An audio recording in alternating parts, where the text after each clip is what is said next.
As I begin this recording, please keep your audio and video disabled at all times. We also encourage you to submit questions and comments in the chat box. Anything that you put in the chat box will not appear in the recording. I'm going to stop sharing my screen, and Maggie, you're welcome to take over. Thank you so much, Brooke, and welcome everyone. As Brooke mentioned, my name is Maggie Grueskin, coming to you live from San Antonio, Texas, and it has been an absolute pleasure to work with this phenomenal team here in San Antonio with Brooke and Jordan joining us today. We have been partnering up for over 2 years. It's just been so exciting. And as Brooke mentioned, this year, our focus is looking at the overall idea of lifestyle medicine. What is lifestyle medicine, and how can we look at daily habits as our way of looking to align our daily actions and choices with what serves us, what fills our cup, so we can then show up and serve the world the best, whether it's at work, whether it's in our families, whether it's in our communities. So thank you for joining us. Today's focus is going to be on Valentine's Day and all things related to love and marriage. So I'm so excited to talk about some of these ideas with you today and see if we can evolve and expand, broaden, and get curious at perhaps new ways of thinking about these ideas of how do we celebrate Valentine's Day? What is love? And how do we look at marriage? How can I optimize my choices and how I choose to commit in all of these different areas of experiencing love, connection, and positive relationships? So as Brooke is putting in the chat, you can see she's going to post some things possibly during our discussion. So keep an eye on that. And also please post your questions in the chat and we'll keep our eyes on that for the ending section of the Q&A. And I always like to begin with who's joining us here. If you want to put in the chat, are you here from San Antonio? Is this your first time? Sometimes we have some of our family and friends joining us from around the world. So we always love to see those countries, other states, and people who are brand new to our series. If you want to put that in the chat, we'd love to just see who is in our community today. And also, if there's something you really want to learn about these ideas of love and marriage, please put that in the chat. We'd love to make sure that we address some of these specific questions. You know, why are you here today joining us? Perfect. So San Antonio, we've got some people coming back. Awesome. So as people post in the chat, I'll go ahead and begin to share my screen. And today we're going to be looking at our series. Welcome to our second series of our OptimizeU Wellbeing series with a general concept of daily habits to thrive. And I always like to sort of meet up with where we are at right now. So if you're viewing this live, it's February as we're getting ready to celebrate around the world different ways that people look at Valentine's Day. And so associated with that, what comes up for us if you're viewing this recording and it's not Valentine's Day, what will come up for us individually as we think of these ideas and concepts as different cultures celebrate love, union, and partnership. So as we look at today, love and marriage, we're going to look at some new ideas perhaps and practices that we can consider. So we always start in this series this year with a view of lifestyle medicine. Where are we in our personal self-care habits that now is growing in prevalence and relevancy for self-care? So today we're going to look at positive relationships and why it's so important to our overall sense of well-being and what part we can take up sort of as our duty to self. So when we show up and when we feel better, we like to say, when we feel better, we make better choices.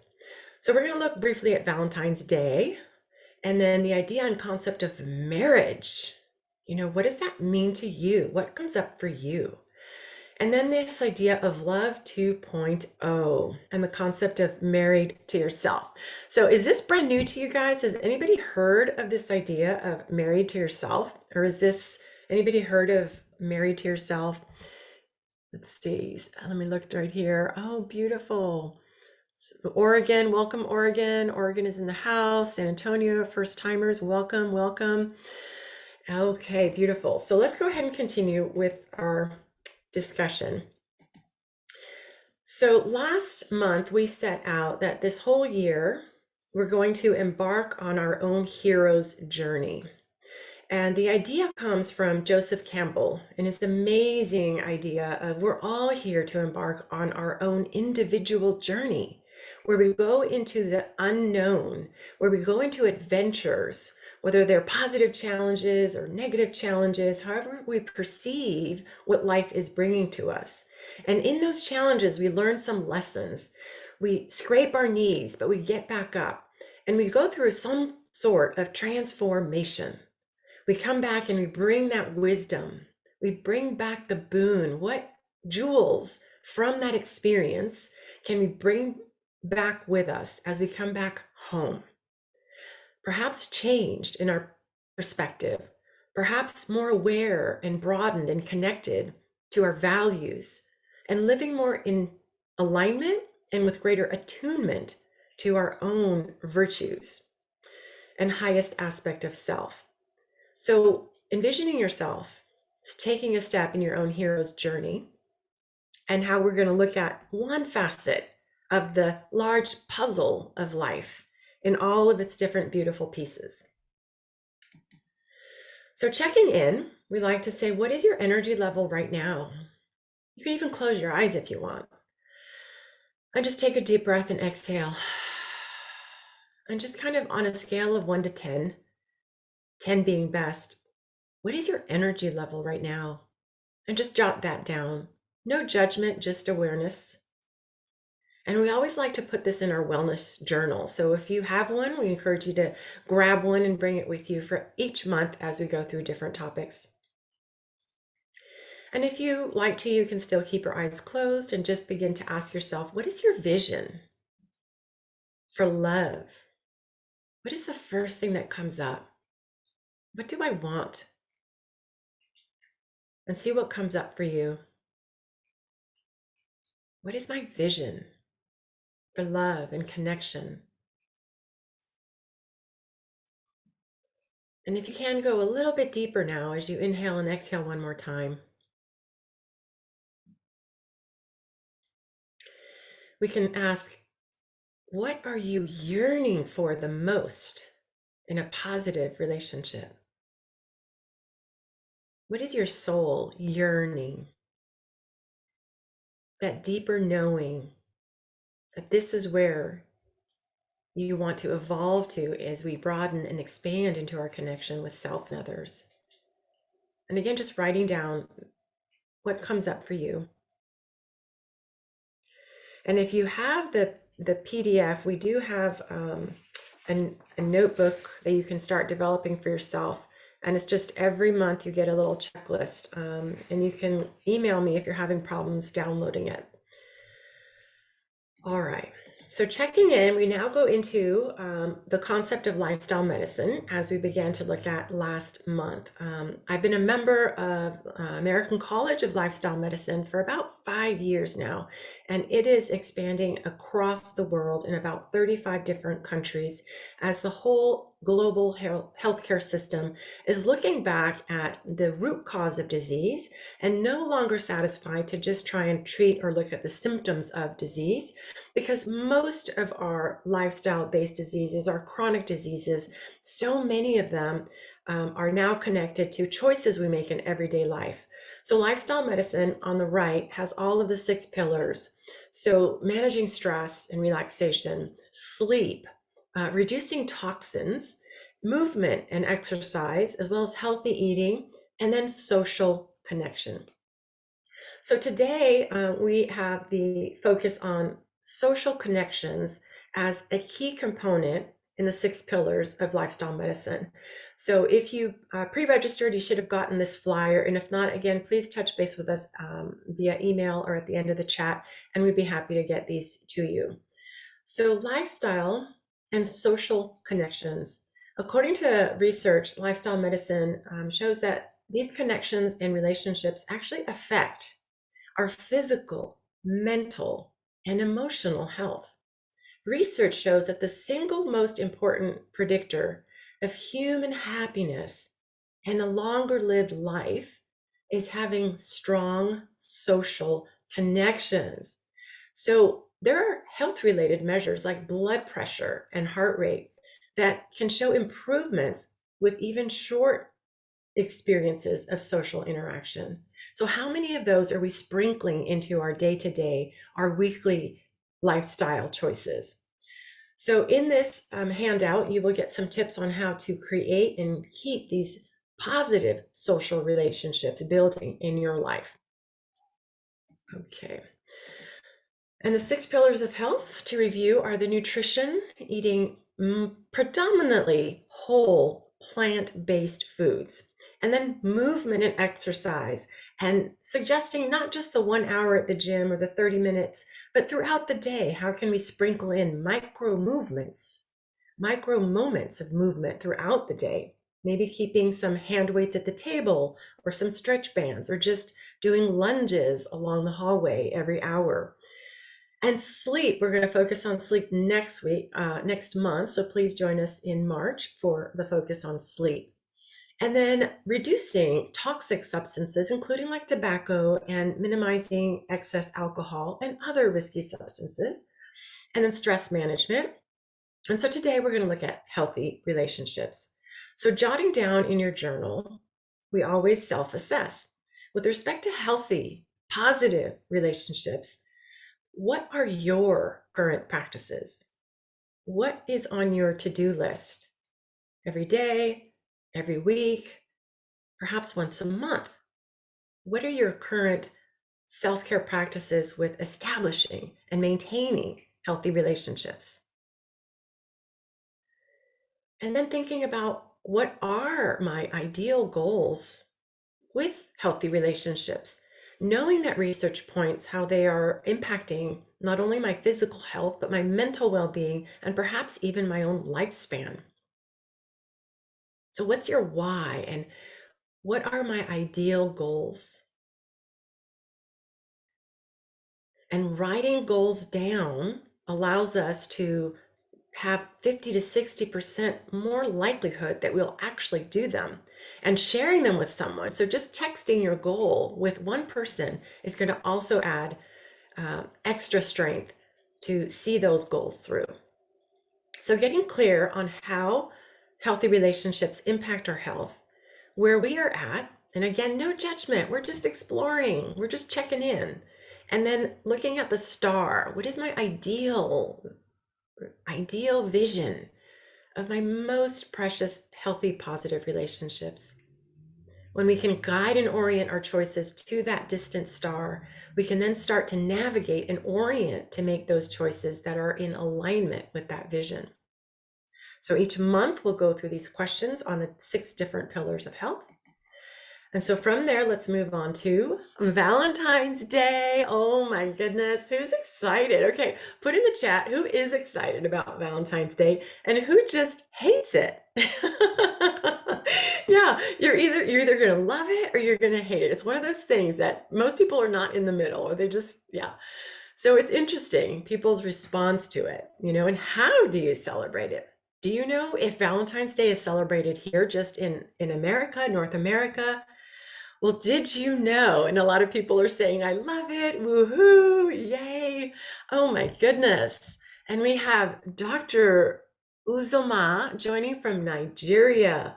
Welcome to our global community here. Thank you so much for joining us. So did you know that Valentine's Day is celebrated around the world? I didn't know that. It's actually dating back to around the 5th century in ancient Rome. And it's still today one of the most popular holidays, of course, with the greeting cards and the chocolates and the flowers. So they estimate about 145 million Valentine's Day cards are sent each year in the US alone. And who knows how many Valentine's Day cards are being sent around, right? What are we going to do this year? How are we going to celebrate?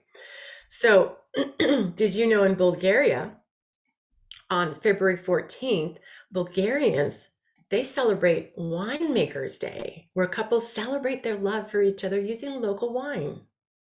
In Estonia on Valentine's Day, instead of celebrating romantic love, they celebrate love for all on a day known as Friendship Day. And so this is amazing. It's not just that romantic love, it's broadening the idea of love for others that are sprinkled in our life and celebrating that connection. Now, in South Africa, women will pin their significant others' names on their sleeves to publicly declare their love. I love that, right? It takes me back to our childhood school days where you would share those little Be My Valentine cards with our fellow students at school, right? And then in South Korea, they say, why celebrate just one day a year? Couples in South Korea celebrate the Day of Love on the 14th of every month. And it's the Day of Roses, celebrating it uniquely in your own way. So how beautiful is that? Isn't that amazing? Already going beyond what we're looking at, what we're viewing as Valentine's Day, perhaps here. Carla says she needs to move to South Korea. You know what? Let's bring it. Let's bring it here. And that's the question. How will you celebrate Valentine's Day? You can go to discovery.com to look at more ways that other countries and cultures are celebrating this beautiful focus that happens in February. So when we think of Valentine's Day and love, let's now look at the opposite idea of what we're yearning for. So Dr. Albert Schweitzer says, we are all so much together, but we are all dying of loneliness. Taking a breath, acknowledging the common humanity that happens around any holiday, perhaps, when we're not participating with the normal cultures or with our fellow community members. You know, we may be on that spectrum where we're not participating. So where are we in connection with Valentine's Day and with these concepts of love and marriage and positive healing relationships? So going back to Kristen Neff, we bring her up in many of our discussions, and the idea of compassion, you know, extreme compassion to self, knowing that there's common humanity. We all suffer. And so knowing that we're not alone and that we may all have the same universal yearnings to belong, to connect, to love and be loved. So let's begin by recognizing the common humanity of this concept of love and connection. So we are all so much together, but we are all dying of loneliness. So let's flip the switch on that and see how we can look at pathways forward to increase the choices we make every day in micro moments to connect with self and others. Beautiful. Thank you. Swami Nathan is saying that they walk outdoors, they take their dogs, they connect with the outdoors and the wildlife. Beautiful. Thank you for sharing that one tip on how to self-care and connect with nature and others. So here's a poll and a question. As we now move into the idea of marriage, so, you know, this great author, Leo Buscaglia, which is an author we're going to be looking at in his book, Love, says, you know, when it comes to marriage, do you think maybe we should be getting a license to be married? Thinking about when you go to hire an architect, he says, you don't want to hire an architect that doesn't have a degree, or much less a mechanic that doesn't have a certificate or a license or a degree in, you know, automobile mechanics. So he says, do you think we should maybe get a license to be married? What do you guys think? So poll question, if you want to put it in the chat. Do you think we should get a marriage license where we have to go through some formal training and learn and maybe sign a moral contract that we know what we're getting into and that we are willing to embark on these things before we get married? To have a marriage license, like a driver's license, before you're legally allowed on the road, do you think we should be legally allowed to get married? So you can put A in the chat. Or B, do you think, nah, maybe a license is too much, but you know what? Maybe information and knowledge about what is marriage, what am I really getting into?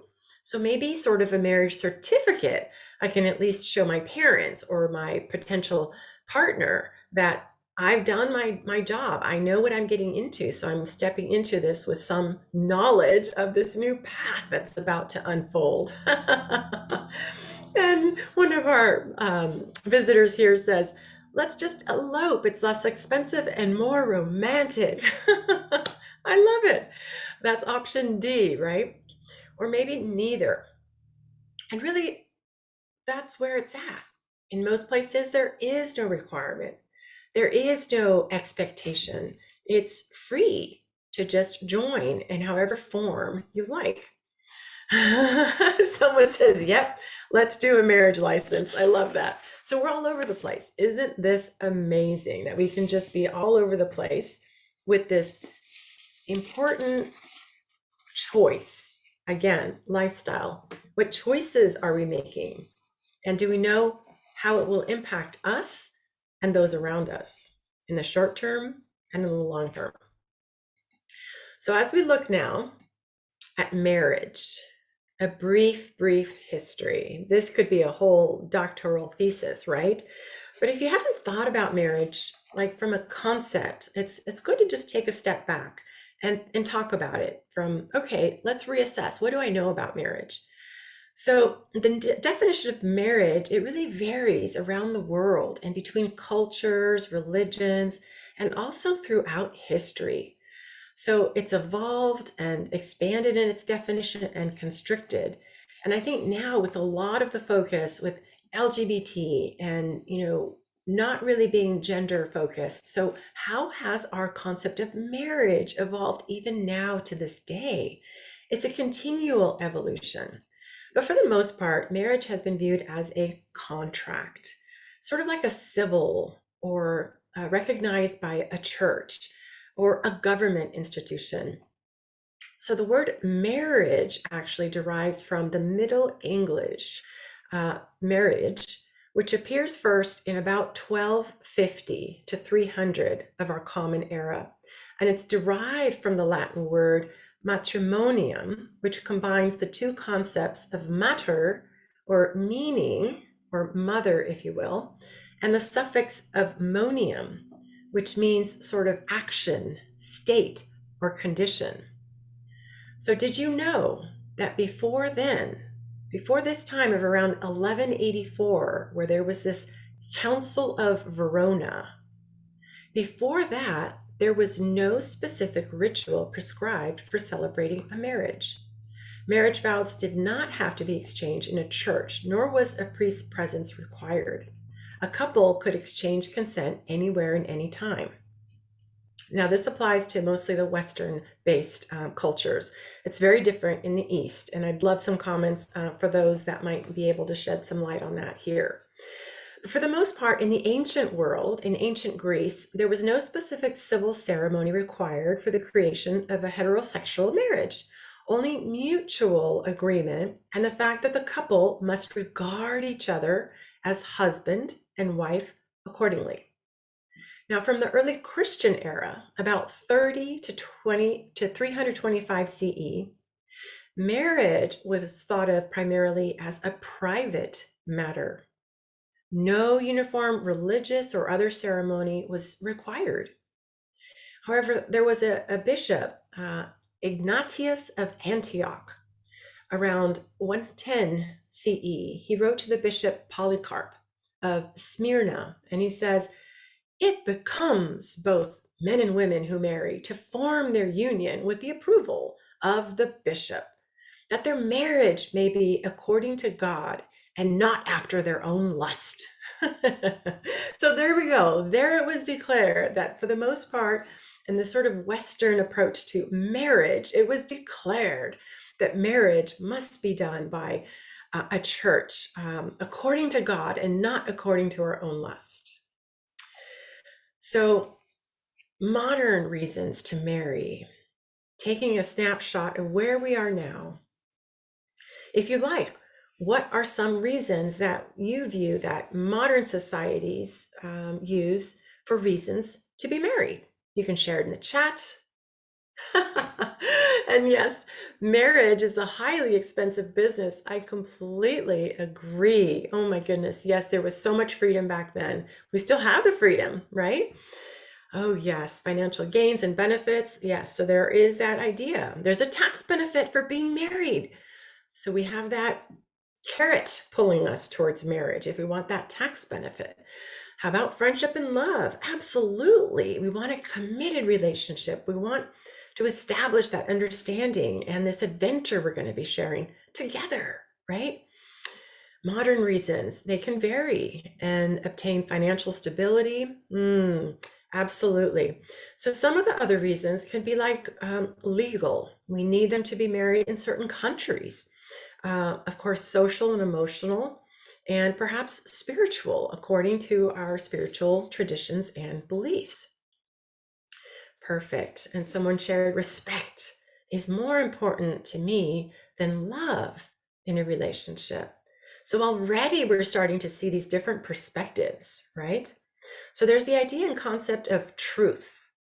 You know, what is the truth about marriage, which applies to everyone in all cultures? If you want to write that idea down, what is the truth of marriage? And then what is my perspective on it? And we're seeing some of these ideas, some of these perspectives can come from our unique view, from our culture, from our experience, from how we were raised, from what we see on TV. So understanding there's the truth about concepts in life, and then there's our perspective, and that our perspective may not be the only truth or not globally viewed in the same way. So this is a really great way to dive into the influence on health, honoring and recognizing that our path in life, in every choice, in every piece of the puzzle of our health and well-being, includes both of that universal need to satisfy all of our universal needs like food, shelter, clothing, social relationships, and the unique aspect of the way in which I choose to make those daily choices, to stay in alignment with how I perceive this particular aspect of my lifestyle. Beautiful. So shared values, respect. Beautiful. Thank you so much for sharing those ideas. I appreciate all of that. So now you guys, let's take a deep dive. Let's have some fun and now look at the different types of marriage. Do you know there's different types of marriage? Okay, let's see how many of these you know. So monogamy, everybody probably knows that, right? That's being married to one individual for probably their whole lifetime. There's also polygamy. So polygamy is a marriage which includes more than two partners. This is basically used up until where there was a shift to sedentary farming, and communities approximately 10,000 to 5,000 years ago in Europe and Asia practiced this, and more recently in Africa and in the Americas. Now, polyandry is where a woman is married to more than one husband at a time. Now that's different, isn't it? So polyandry is pretty rare with the exception of like in the Himalayan mountains. And now it has been shown to be found in about 50 countries or more. And this is mostly found in egalitarian communities and in societies marked by high male mortality or male absenteeism. So this is when a woman is married to more than one husband at a time, polyandry. Now, what about polygyny? So this usually grants wives equal status, although the husband may have a personal preference. So immediately what might come to mind is the idea of a concubine, right? And this is where there is one that perhaps gets the preferential treatment or status, while the other women may remain like with legal house mistresses. And this was viewed in some ways as a social support system. In certain traditions, females might have been killed at birth. So this type of system had the advantage that they were promised to have a family and to be cared for. So there's plural marriage. Oh my goodness, let's go to group marriage. Plural marriage, it's a form of polyamory in which more than two persons form a family unit. So more than two people, it can be male, female combination, with all the members of this group marriage are being considered to be married to all of the other members of the group marriage. The more the merrier, right? Group marriages. Oh my goodness. So there's another idea. What about temporary marriages? Yes, this is not an annulment. This is an intentional temporary marriage. So some of these have been practiced, including the Celtic practice of hand fasting, it's called. There are some in Iraq and Iran, and also in Egypt, where this type of marriage is necessary in order to obtain perhaps a sperm donation, or in order to be having some kind of a medical treatment. So all of these have reasons, and even in China, they have what's called a walking marriage. So how interesting is that? A marriage, a connection, a bond, just for a specific temporary reason. And of course, cohabitation has been known for many, many years. And in some areas, it turns into and is viewed as common law marriage or unregistered partnership. Okay, so how many of those have you guys heard of? And there's probably more, right? So let's look at this concept now. How many have heard of sologamy? So sologamy is a marriage by a person to oneself. So where does this idea come from? Has anybody heard of it? Has anybody seen it before? Okay, well, sologamy, nobody. Okay, this is awesome. So sologamy is the act of marrying yourself. That's right. You say, I do, to yourself, and you promise to love, honor, and cherish yourself.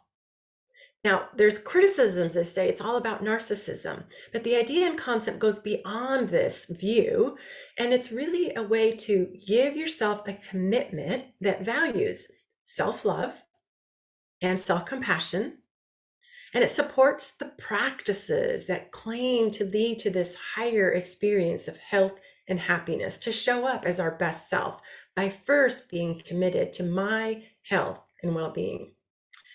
So, and the bonus, of course, is that you don't have to change your name. So, when did sologamy actually start? Well, it's believed that in 2003, when it first came into being, a woman named Linda Baker was apparently the first person to marry herself. Back in the US, of course, in 1993, as a celebration of her 40th birthday. This picture is not of Linda, by the way, but this is just an idea. So she pledged to be good to herself. And she actually had 7 bridesmaids and 75 family and friends. So she went all out. She wanted to celebrate something at the time of her life where she felt that a marriage ceremony was the way to do it, but by marrying herself. She says, it's about doing things for yourself and not waiting around for someone else to make it happen. Whoa, so what do you guys think? If this is brand new, how is this idea hitting you? So now you might have seen Sex and the City, that also aired in the same year in 2003. So the actress Carrie Bradshaw, Carrie Bradshaw in Sex and the City, played by Sarah Jessica Parker, she announced she was marrying herself. So this is when it came out in TV. And since then, it's been a catalyst and being celebrated by many people around the world. And now, believe it or not, there are travel companies that focus on offering married to self holiday retreats. So it's not recognized in Europe or the US as a legally binding union. So where would you go for this? What would you do? There's more information you can find. Let me see where I found. Brides Magazine in October 21 has an article on why women are marrying themselves. So you can look at that for more information. So are you ready? Are you ready to commit 100% commitment to self? And what if that one person was you? Now, just thinking about that, contemplating the idea, it's a bold statement that says you are enough. And it's an act of celebration of your wholeness. Now, at this point, we know and we can go beyond the need, the desire to share our life with another person. But that doesn't take away the opportunity as well to commit to ourself. And that when we do, if we do commit to another person, it's not because we need that better half. Yeah, so some people, some comments coming in. Maybe I wouldn't splurge on a dress. I love the dresses. Come on, that's the best part about it. Some people are saying, yes, I like this idea, believe in the idea. It makes sense. And in marriage, right, what are our expectations in marriage? That our happiness comes from your partner? But no, let's take that step back, right? What if that comes from us? Caring for ourselves as the beginning part before we come into that bond and into this journey with another person. Someone says, I love the dress idea too. Oh yeah, that's the best part. All right, so let's move on with this comparative analysis from married to someone else versus married to self. So we're social creatures, right? We belong to culture, we belong to communities, and it's important to identify so that we have that full community feeling in all of our daily interactions. So the context for being married to someone else is that it's interpersonal. We're marrying someone else, right? It's recognized by a civic or religious entity. And it results in sort of these obligations, right? Our duties to each other, to the family, to the idea and concept of marriage as we enter into it through our understanding. Now, married to self begins to now broaden this concept and takes a step back perhaps and says, well, the context is begin with self first. But it's not recognized by anyone or any religion area. Church, organizations. This is for us, a private matter. And what does it result in? So now we move from this external view of the duty we have to others to perhaps the duty and responsibilities we have for caring for self first, as if we are this cup and we are filling ourselves first with drops of goodness, self-love, compassion, understanding, and fill in the blank with all of our other values that we have explored in previous sessions. So, writing it down, just jotting down some ideas on how this is landing with you. Are you ready to marry yourself? If so, check out this kit. I met the owners of this kit. It's called I Married Me, and it's just fabulous. It's this idea to get yourself a kit where it has cards of testimonials to give to yourself, concepts, positive affirmations, and it even comes with a ring. So you can just go all in to commitment to self, understanding what is duty to self. What are my responsibilities to self as I do this inward reflection to get clear, to step into my biggest, boldest, most confident, loving self? I am 100% committed. And they love it. They love the kit. I love it, you guys. That's so amazing. And the concept of 100% commitment is an idea that has been found in many different books. And to be all in, to have 100% commitment is way easier than 99%. 100% commitment is way easier than 99%. So when we commit, let's make sure that we commit 100%. Because if it's 99%, then we always have to ask ourselves, is this the time where I'm going to stay in my duty or do this thing? No, you have to keep asking yourself. So let's minimize the stress. Let's go all in and just 100% commit. to our best self so we can show up for our everything else in life. As we look at the overall and holistic aspect of well-being, beginning with the personal and evolving into this planetary connection to well-being. Whatever it is, the different drops that fill your cup of well-being, having that vision and aligning to that star and choosing with how we orient to ourselves and commit to self before we embark on that journey with another. So let's take a moment and take a breath, and we always connect with these 4 soul questions with relation now to the idea of love, self-care, perhaps commitment to self or others. Thinking about, who am I? How is this changing as we begin to see ourselves in a relationship with ourselves? So who am I in this committed relationship? What do I want in this positive, healthy relationship with self and others? What is my purpose for being in a healthy, positive relationship with self and others? And then lastly, what am I grateful for? So writing down, who do I love? And who loves me?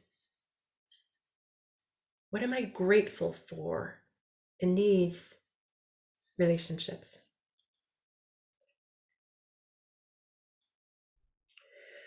Okay, so moving now into this broad idea of love. What is love? Defining what love is for you, if you want to write it down in your wellness journal or in your handout. What is love to you?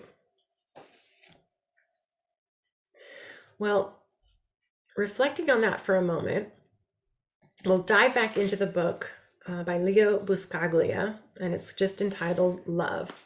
And in it, he asks us,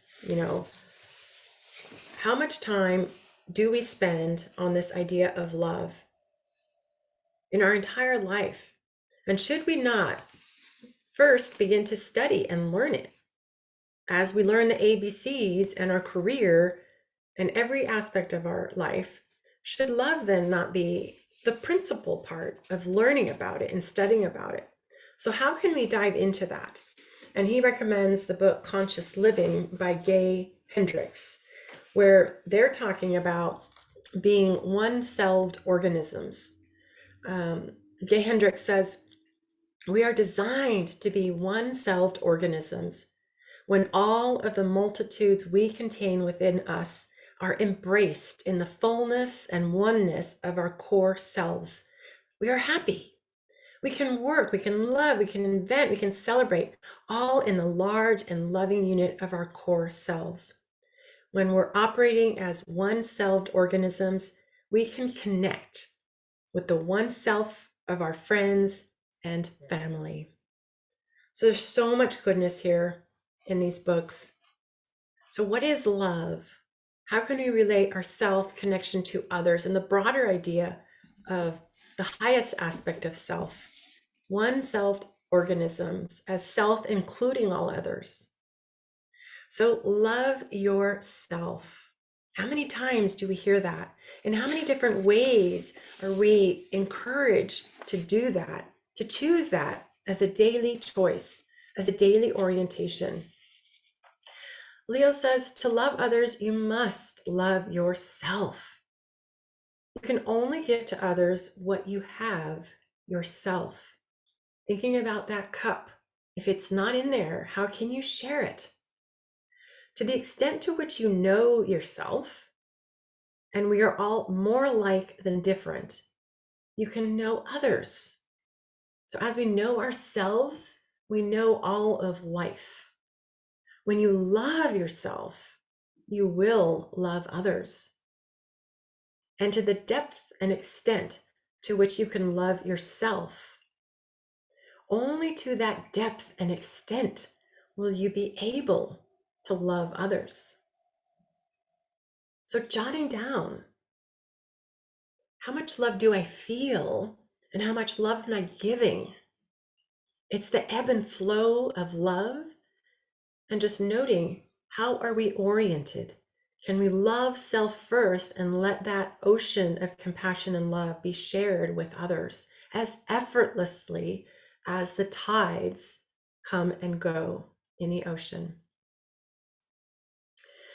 So in this ability to love oneself is the struggle to rediscover and maintain your uniqueness, Leo says. So maintaining our uniqueness goes into this idea that he shares in his book, that do we fall in love and fall out of love? Or can we change that idea and say, no, I stand in love and I commit to grow in love? And with growth comes struggle and fitness and working out and sometimes sweating it out. And so that same idea is stand in love. Don't allow ourselves to just take in the beautiful sensation of falling in love and then to abstain from pure commitment and allow ourselves to fall out of love. If we're committing 100% and we're in there, then let us stand in love and let us orient to grow in love. And as we change, let us stay firmly committed to being you, to being your authentic self. A lot of times we go into committed relationships and we merge, right? We morph together. Yes, and Eric Fromm, there's a comment stated, love is an art, a continual action. I love that. Thank you so much for sharing that. The art of love. So as we change in a relationship, sometimes that takes us away from self.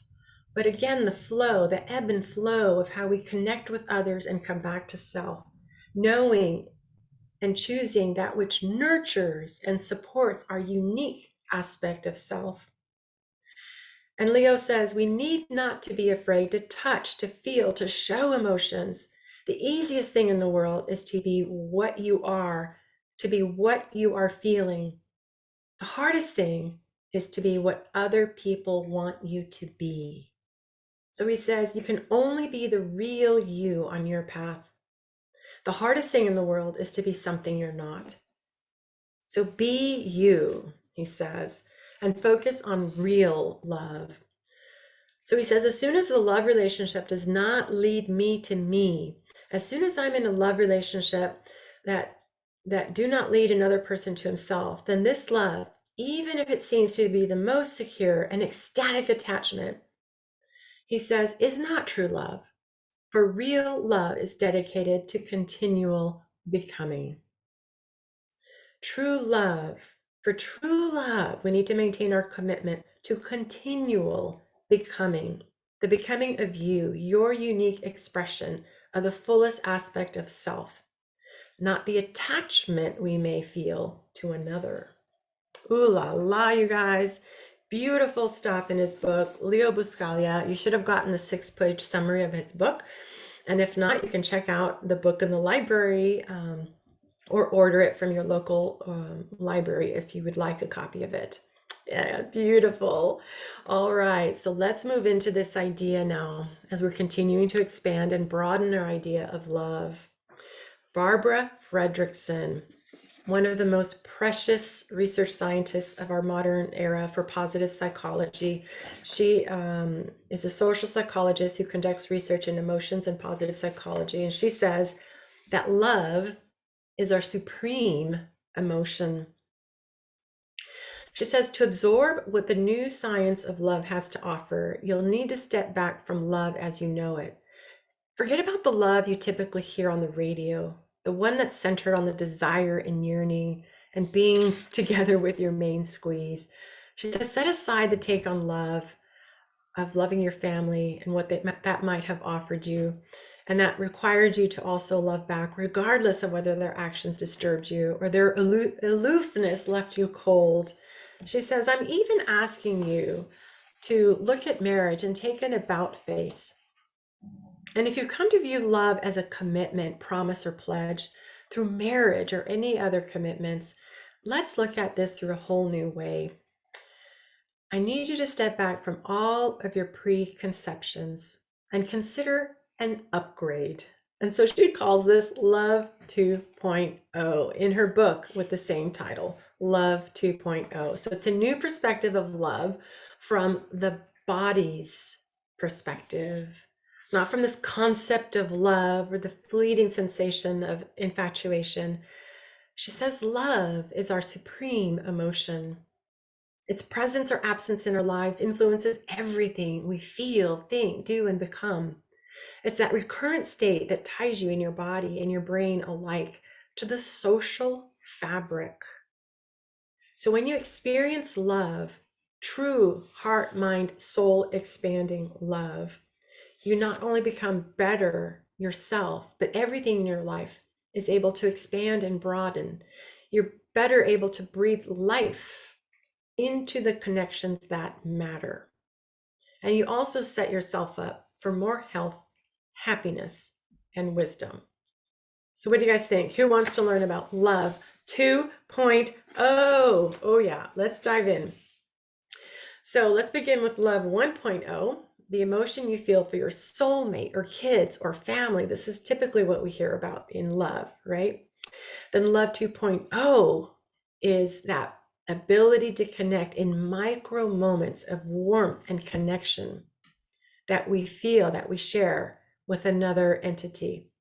And she describes this as positivity resonance. To put it in a nutshell, love is a momentary upswelling of the three tightly interwoven events. And they're going to talk about them in just a moment. First, it's sharing of one or more positive emotions between you and another. Second, it's a synchrony between your and the other person's biochemistry and behaviors.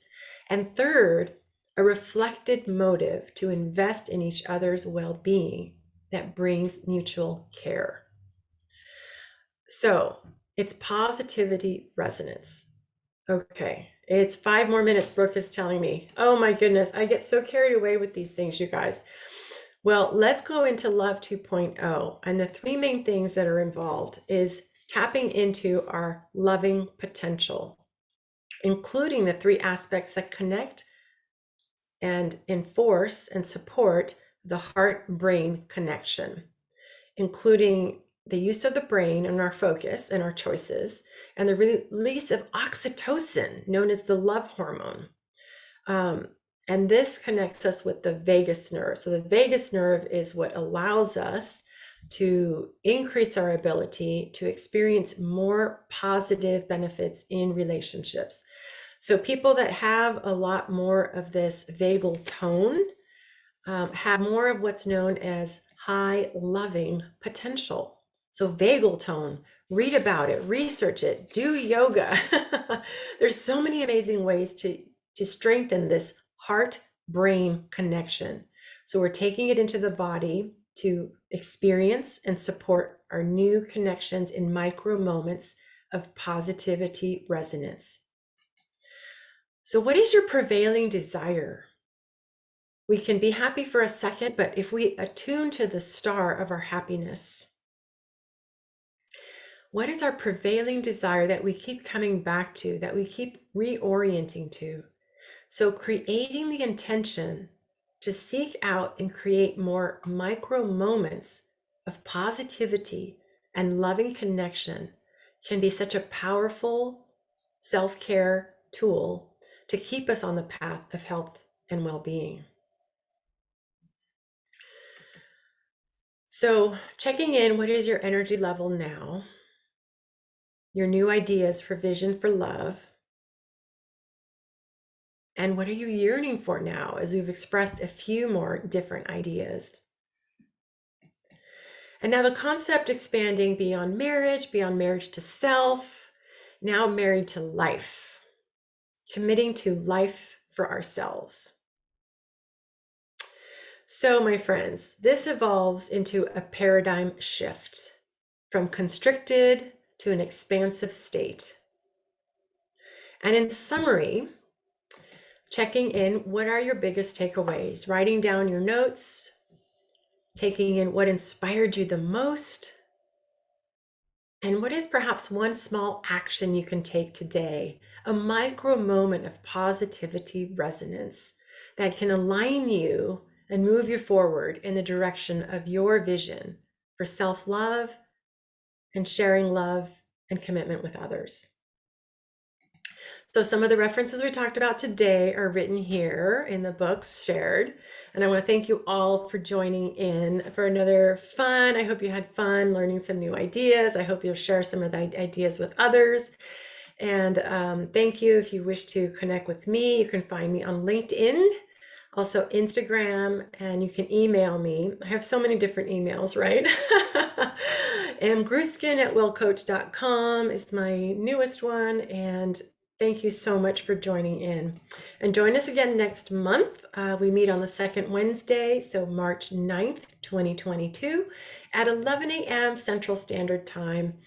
The topic will be sleep, tips for better sleep. And we'll have a guest speaker, Fredrick Brown. So I hope you'll join us. And I do appreciate your time. I know I got us all the way to the end of our hour. So I'll go ahead and stop share and turn it back over to Brooke. Thank you all so much. Be well, be blessed.